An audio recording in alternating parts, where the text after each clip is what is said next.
자, 여러분 반갑습니다. 이번 시간 기출문제풀이 건축시공기술사의 113회의 2교시부터 수업을 하도록 하겠습니다.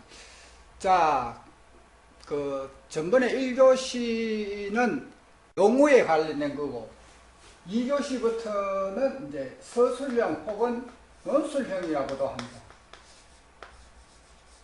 자, 일반적으로 이제 6문제 가운데 이제 4문제를 답안을 작성하는데, 자, 내용을 한번 보면은, 자, 시트 방수, 반사형 단열재, 산업안전보건관리비, 철근 콘크리트 공기단축, 석재공사, 서준 콘크리트, 어느 교재에나 다 기록되어 있을 법한 그러한 평범한 문제가 출제되었습니다. 이러할 경우에는 이제 선택을 잘 해야 되겠죠.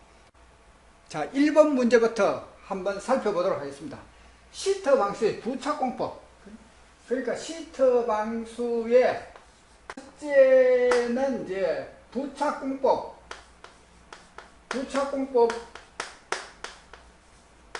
종류, 그 다음에 하자방지대책. 자, 우리가 이제 시트 방수는 아스팔트 방수가 굉장히 시공상의 복잡함과 8차 작업형과 그리고 높은 온도 여러 가지 조건들이 다 힘들기 때문에 그것을 하나의 시트로화 한 것이 바로 시트 방수인데, 이게 부착공법을 안다면은 이 문제를 선택하는 것도 좋은 방법이다 이렇게 생각되어집니다. 왜 그러냐 하면은, 자, 우선 보면은 시트의 부착공법이 접착붙임, 여기에 접착붙임이 있는데, 말 그대로 시트 방수는 시트 롤화된 이러한 시트를 펼쳐서 이렇게 작업을 하는데, 이 아래 부분에 구조체와 접착제를 가지고 붙이는 것을 말하고, 자착 붙임은 우리 테이프와 같이, 뭐 양면 테이프든지 테이프와 같이 그 재료 자체의 어떤 접착력을 가지는 그런 것을 말하죠. 그러니까 바로 시공을 할 수 있다 이렇게 보시면 되고, 용착 붙임은 녹여서 하는 거죠. 버너 등으로 이제 가열해서 하는데, 그러면 상식적으로 이제 이런 경우에는 이제 출현 발생할 우려가 있을 것이고, 자착은 여기에 테이프와 같이 이렇게 접착력이 있다면은 내부에서 작업을 하는 경우도 있지만 외부 작업도 있죠. 겨울 같은 경우에는 이러한 성능이 저하될 염려도 있고 하자 발생률도 높을 수가 있습니다. 버너동으로 만약에 용착 붙임과 같이 버너동을 한다면은 재질에 열을 가하기 때문에 재질에 어떤 문제를 줄 수 있다 이렇게 생각할 수 있습니다. 물론 이런 것도 이렇게 내가 시트 부착 공법을 내가 잘 모르겠다 그러면은 접착 붙임 또 좋지만은 전체 붙임 부분 붙임 이렇게 해서라도 공법의 규정이 어떤 법제화된 규정이 아니기 때문에 이런 것은 꼭 이걸 규제해야 된다는 것은 없습니다. 그러나 이렇게 한번 보고 나면은 이 부착 공법에 대해서는 충분히 알 수 있습니다.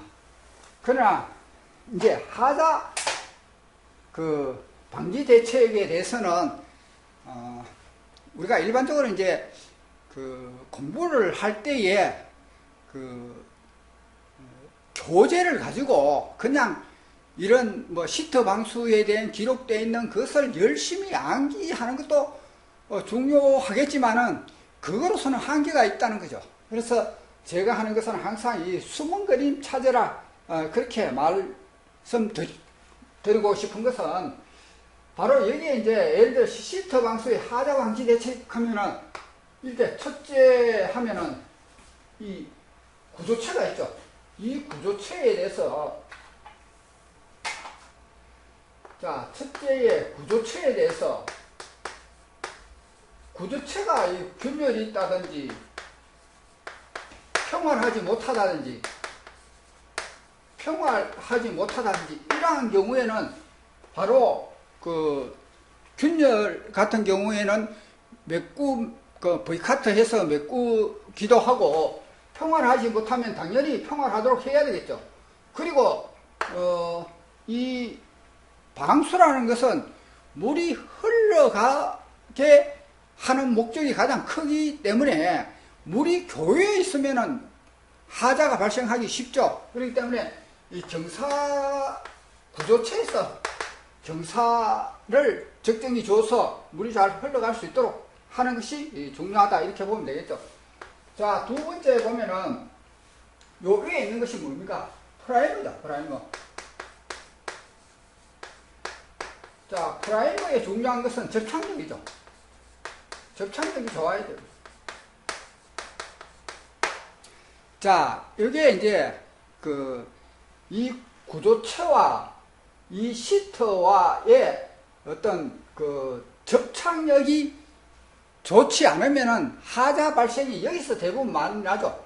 접착력이 아무리 좋아도 청소가 깨끗이 안 되면은 당연히 그 세월이 지나면은 이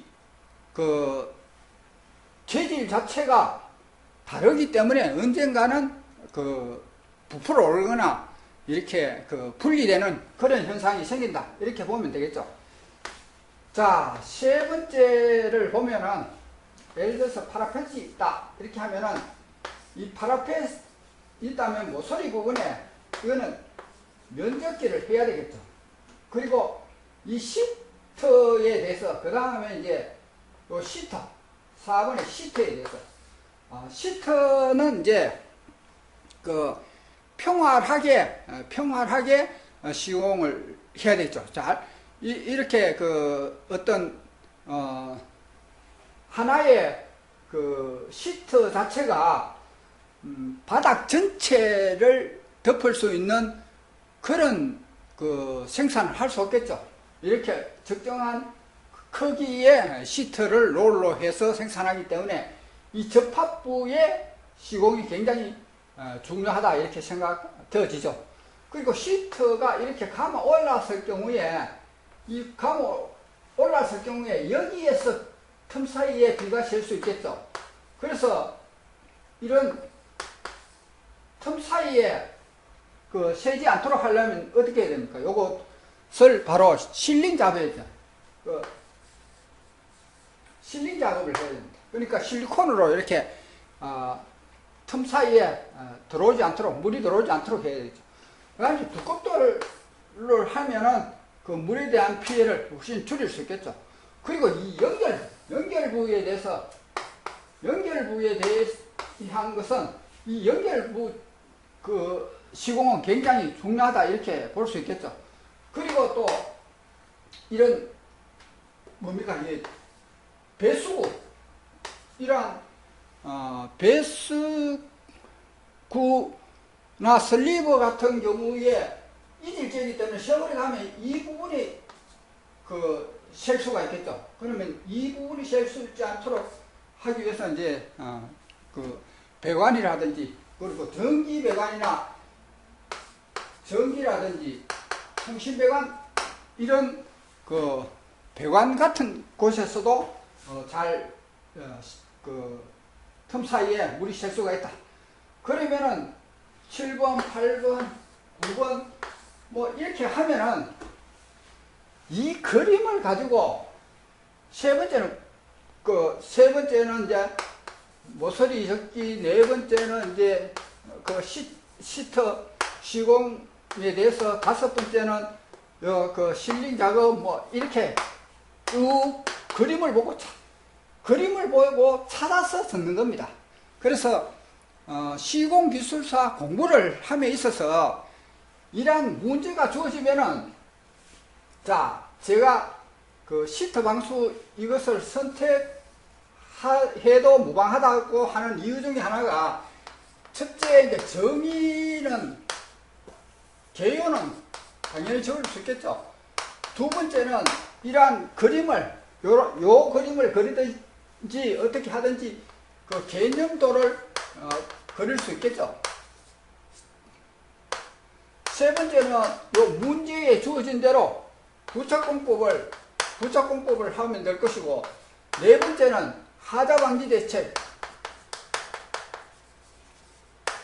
하자방지 대책, 이게 가장 이 문제의 핵심이 되는 사항인데, 이거를 어떻게 내가 많은 것을 공부했을 때도 나중에 기억하고 이것을 문제가 나왔을 때 다시 또 적을 수 있는가, 그것을 생각해 보면은 이러한 그림으로 해야 되지, 무작정 교재에 나와 있는 거 이거를 모든 것을 암기식으로 하면은 실질적으로 한계가 있다.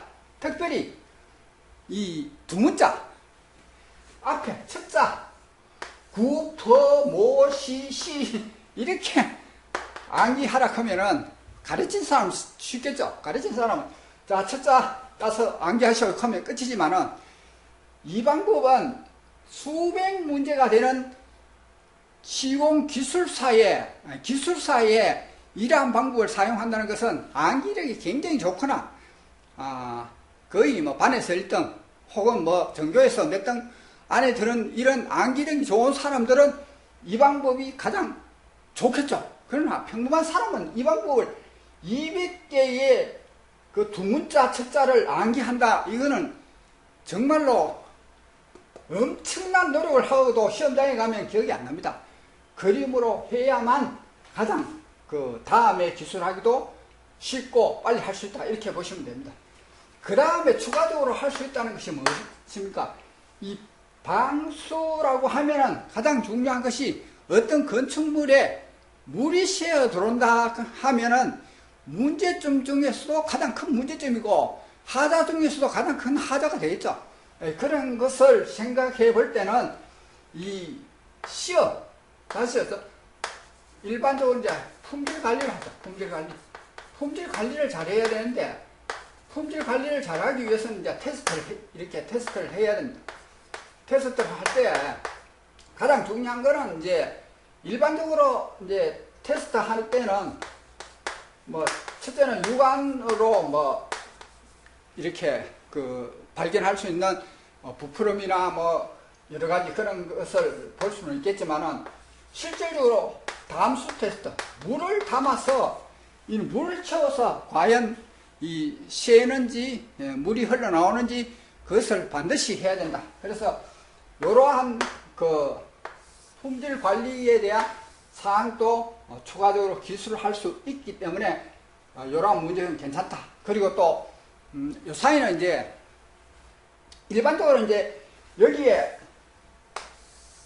그 누런 콘크리트를 타서 누런 콘크리트를 하면은, 이 누런 콘크리트도 결과적으로는 이제 콘크리트라는 것은 세월 가면은 균열이 발생하죠. 고체이기 때문에 그렇습니다.